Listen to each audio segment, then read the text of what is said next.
everybody. Dr. Glow here with Black Girl Everything. I'm here for another amazing mini expo. We are starting the next season, which is season 7. So excited to be here with everybody.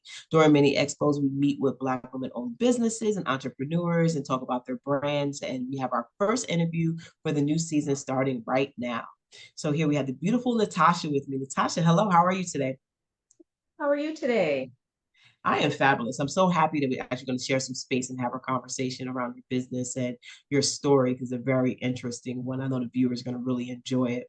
So, Natasha, please share the name of your business. I own Deka Lash in Upper Saddle River, New Jersey. We just opened in February. We are one of about 130 locations around North America. It's a franchise. There are a couple in Canada, but most of them are in the US. And we are in northern New Jersey, just on the outskirts of New York City. All right, perfect, perfect. So, why a lash company? Like, what do you guys do there? Just it just lashes? No, we do mostly lashes. That's our bread and butter. We do lash extensions, which, as everybody knows, blew up in popularity, especially in the pandemic when we were only seeing each other from Hmm. here. And it's a little something that women are adding to their routine that makes their life a little bit easier. And it gives you that pop early in the morning. I like to say lashes, lip gloss, and go. And it can just really change how you feel about yourself Yeah. too. It's not just the look. You just feel a little bit more pulled together. But how we picked Decalash specifically was that, believe it or not, there are books of franchises that you can choose from. And at Mhm. first, my husband and I were looking at children focused ones. We actually looked at a mental health focused one. We were looking during and post pandemic. But then we settled on Decalash because it was started by a woman in Pittsburgh, and it really centers on women's empowerment. Many of the 100 owners around the country are women.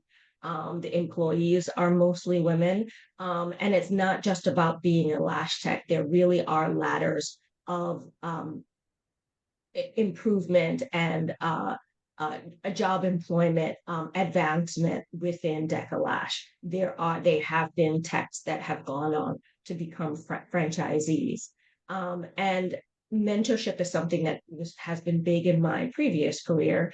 And I was really drawn to the idea of inspiring young women, not just to be lash artists, but to be the best person that they can be, this being a launching pad to the next things in their life. For example, we just lost a great lash artist to go into marketing, and that's what she was passionate about. And I was happy to let her go to go into that next phase of her life. You're talking my language. I'm all about mentoring and coaching, and that's a whole brand of like Black Girl Everything was really just created to support Black-owned businesses and getting them to their next level. So that mentoring aspect is good. Even as myself, as an early childhood director, one of my big things is I get people coming to my school all the time, and they might put in 2, 3 years, and I'm always asking them, "What do you want to do when you grow up?" And I'm like, "Well, wait, I'm waiting for you, but that's for now. What do you want to do next? What's the cool thing you're working on?" And then supporting them through that process. So I really appreciate that because sometimes it's hard to find employers who are really focused on what is your next. And they're so focused on their goal for you now, but you don't really build people like that. You really don't.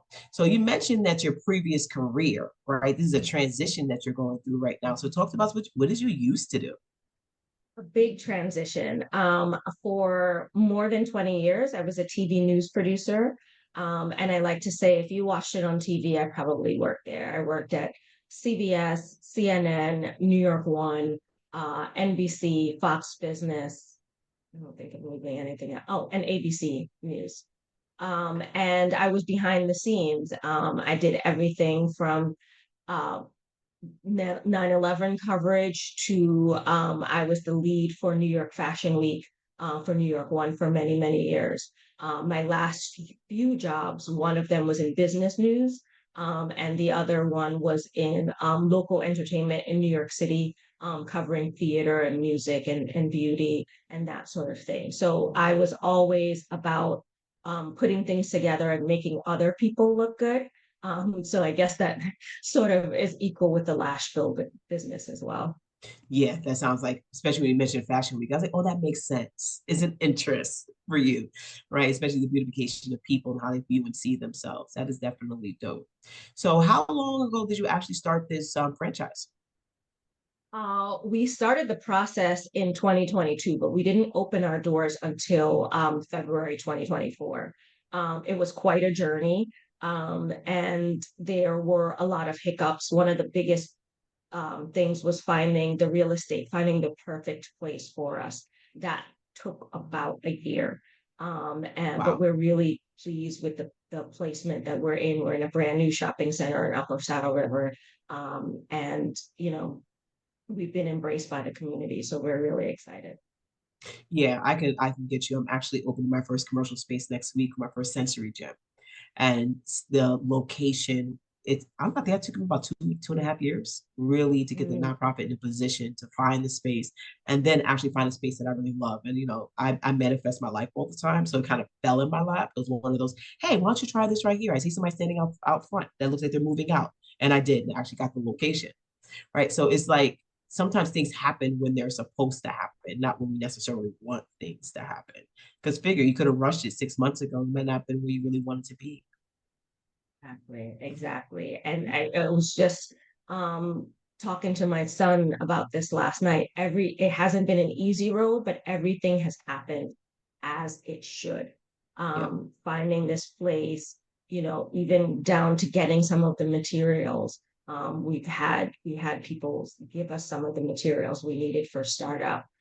So everything has happened as it should, and it really has shifted my mindset. And I'm not a usually very optimistic person in my previous Okay. life, but I feel like optimism is the number one thing that you need to have as a business owner. If you don't believe in it, nobody else will. Yeah, I was having a conversation with my wife yesterday. She was like, you're just so positive about everything. And I was like, there's no other way to be. If we lean into what we're struggling in, we lean into the negative about what's happening. Because right now, if I'm struggling, my world how it works is if I'm having a hard time, I know everybody around me probably is having a hard time in something, right? And they're more likely having a harder time than I am. So I appreciate and lean into gratitude for all the great things I do have going on because it keeps you going every day. If I sat there and tapped into all the stuff that's not working, nothing's actually going to work. So it is all about mindset and how you're pivoting and how you're acknowledging, what you do have versus what you don't, or what is working versus what is not. Um, but that took time for me to master. I've been working really hard on hearing no for this last year. It's been a real thing for me. So now when people say, "Oh no, I can't do that for you," oh, all right, thank you, I appreciate it. Maybe next time, and I move on. It's not so, "Oh, I got rejected." Da, da, da, da, da. I'm not falling into that place any longer. So I think you're right. As an entrepreneur, that is because you're going to hear a lot of no's. Things are going to be hard. Everything's not going to happen exactly how you want it to happen. It's going to happen how it's supposed to happen. And it may not have been your story or your journey that you thought you were going to actually have. So talk to me about where you're going with this whole Deka Lash thing. Like, where are you guys going to look to open another location? Like, where are you guys going to be in 5 years? So we've signed on to open at least two more locations. Oh, We're wow. trying to, we have bought the region from Upper Saddle River to the Hudson River. We don't want anybody coming in our area. Nice. So that covers, all the way like Edgewater and Inglewood and Alpine, all the way to over to the middle northern part of Bergen County, if you know anything about that. Yeah, I do. I don't know if we're going to do the full three, but again, we didn't want to stop at one because we wanted this to be a successful venture. This is our next chapter. My husband is still working his full-time job, but this is the full-time job for now. And we really wanted to make this the beginning of our empire, whatever that looks like. The reason we picked franchises was based on my husband's history. One of his uncles opened Dunkin' Donuts way back in the day when you actually had to make the donuts. Mm, So he was inspired as a little boy going to his uncle's Dunkin' Donuts. His parents are entrepreneurs. They have their own tax business alongside of the other businesses that they did. So he saw that a lot growing up. yeah. So he really was passionate about doing something else. We've both been laid off from our jobs. So we Hmm. wanted something that if somebody told us go to hell, that we weren't struggling. We had Yeah. another option. So the idea is, you know, also showing our children that you don't have to go on this straight and narrow path. My husband and I are children of immigrants. So it's like Hmm. go to school, get a good job, take Keep care of your your head down. parents, so we follow Yeah. that very well. But we want to open the avenues a bit more for our children. Yeah, yeah, I think that's a real interesting thing. I was laid off. I don't say it was really, I was released from one of my other positions, a contract I had back in July. And you initially hits you like, oh, pow, right? Like, how is it? What am I going to do? But I realized I had multiple businesses that I'm operating. So lean into them and you'll be okay. But it's sometimes people don't realize that other opportunity. People rely on a job, right? They rely sometimes on someone else's dream, someone else's process, and they're like, okay, I'm just gonna go work there and I'm gonna be okay. No, sometimes you need to make sure you're leaning into your own security, creating your own opportunity, creating your own possibilities, because you need to have things within your control. And entrepreneurship is the way. You want to have things within your control, become an entrepreneur. I think everybody should have at least one business, doing something, generating another form of income. I mean, I wanted to do it for the longest time, going into consulting or whatever. Yeah. But there are a lot of media consultants out there, and it really is about your connection. So I couldn't figure out what the side hustle would be for me. Got it. But with those years of interviewing people and having intuition and going into people's stories has made me a good manager because I can read those things. You know, as a journalist, putting my journalist hat on, in finding employees, in developing relationships with other businesses so that we can partner and both grow our bases, in just in networking and coming up with ideas for promotion. I'm able to tap into that and use it. So it wasn't what I thought a hustle might be, but I'm definitely using the skills I have into this new venture. Yeah, that's dope because all those skills are now assets for you, right? And they're very expensive assets. The experience that you have working in the space that you have, some people are like kicking and screaming to get through those doors. And you were in those doors, you were in those rooms. And to be able to take out that knowledge base and then have access to even the people who are potentially part of your network is phenomenal. Like when I talk about brand, a lot of my lives are always talking about people as assets and things moving within your network. I was talking about live this morning was just about network. It's about who are you affiliated with and how are those affiliations actually going to support you in the future? Because sometimes people don't realize is that joining these groups and being part of these organizations and showing up in these rooms are so important. One, you get to learn from these individuals, but two, you get to rely on them as assets as well. So those experiences are they're definitely dope. So you keep mentioning that you're in Upper Saddle River, right? For somebody coming out of Manhattan, how can they get to you? You can take the George Washington Bridge, and then you get on Route 17 and take it almost to the New York state line border. You know how New York is kind of a triangle. Yeah. So we're on the border of the flat part of the triangle. So it's really a straight shot. I would say it's probably on a good day. It's probably about a 30-minute drive from Okay. Midtown Manhattan. Okay. So when somebody walks into your space, what can they expect? They can be expected to be greeted with a sensory experience. So we have our own proprietary smell. It's Mm. sometimes overwhelmed by the chocolate of the bakery next door. So sometimes there are different senses that are going on. Your stomach might start growling. But it really is a pink and pretty and calming space.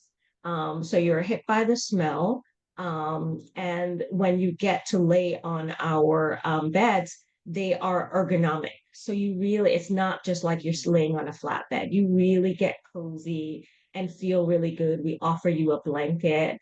Um, Mhm. and then the technicians get to work after you've discussed what kind of service that you want.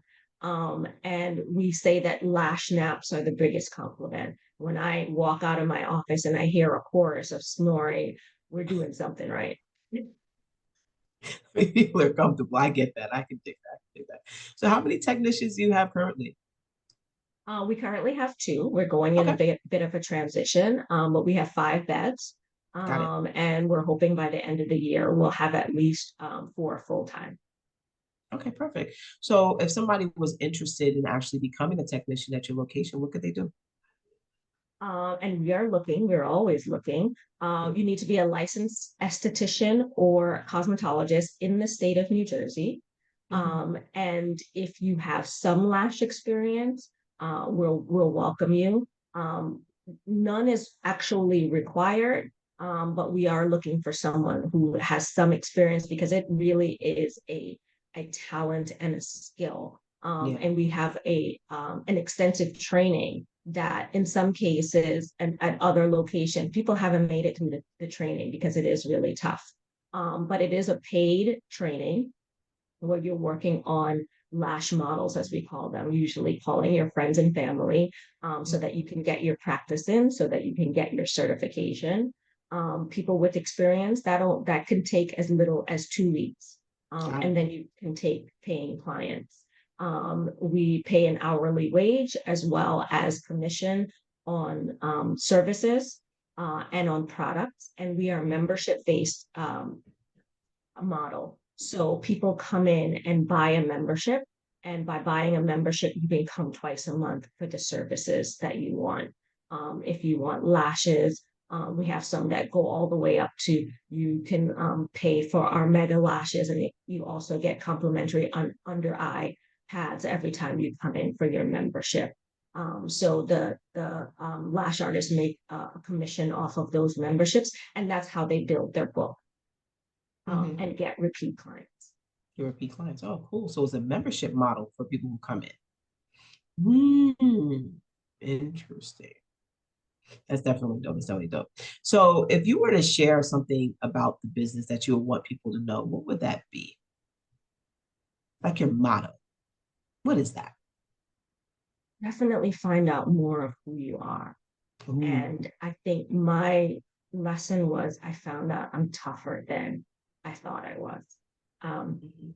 I had some tough times with our landlord, and I found myself going toe to toe and nose to nose with him with those battles. And it's not always battles too, just as you mentioned before, realizing that those closed doors are not necessarily for you. Yeah. So before we opened, I was hitting the pavement. I was meeting people months and months before our doors would even open, trying to build relationships, trying to gather knowledge too about this Yeah. lash bills business that I had no idea about. And I realized I'm made of tough stuff. So whatever's inside of you when you're starting a new business definitely comes out. I think that's the biggest thing that I learned. Yeah. I think that's a great way to look at it, your ways of being and how they show up in the space. Because they're gonna fight through all the time. It's so funny. I like sometimes I like hit myself in the back of the head. Like, why are you even doing that? Like that's not the way to show up in this moment around this actual thing. You're not gonna win like that. So yeah, so that definitely makes a lot of sense to me as well. So if people are looking for your location, how can they find you? And like, what is your social media and stuff? Yeah, social media. Deka Lash Upper Saddle River is our Instagram and Facebook. We are on TikTok. And to make an appointment, you can go to decalash.com, and then there's a little tab, it's find a location near me. And you click on that, and you can make an appointment there. And all new clients get $20 off their first service. Ooh, cutie, cute, cute, cute, cute. And Great also, I'm gonna throw way this out here real quick. You're to also a put you. sponsor for the Black Girl Everything Retreat. Very excited that you came on to be part of that as we transition. It's going to be on March 14th through the 16th. We're excited to have your products and your brand in the space and talk about you during that event. So we're really, really excited about it. Ooh, Everybody's gonna and get the a little goodie little gift bags bag. that people are going to be getting. Ooh, Yeah. And you'll have your everybody in attendance will have their $20 off card in their little goodie. look at that. That's so cute. So, so excited. So, Natasha, thank you so much for your time today. Really excited to interview with you and share your story and this whole thing around franchising and everything else.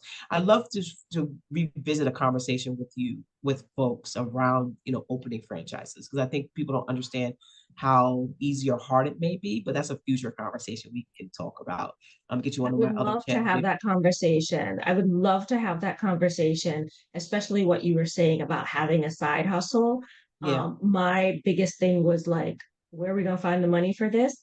And it was such an eye-opening journey to find Yeah. out about that. So yes, I definitely want to share my knowledge about franchises to Black women who are looking for their next thing. I'm very Perfect. So excited. I'll get you on a BGE Gems for that. We'll get that up and running before the end of this year. But thank you so much for your time today. It was great talking with you, and we'll meet up soon. Thank you.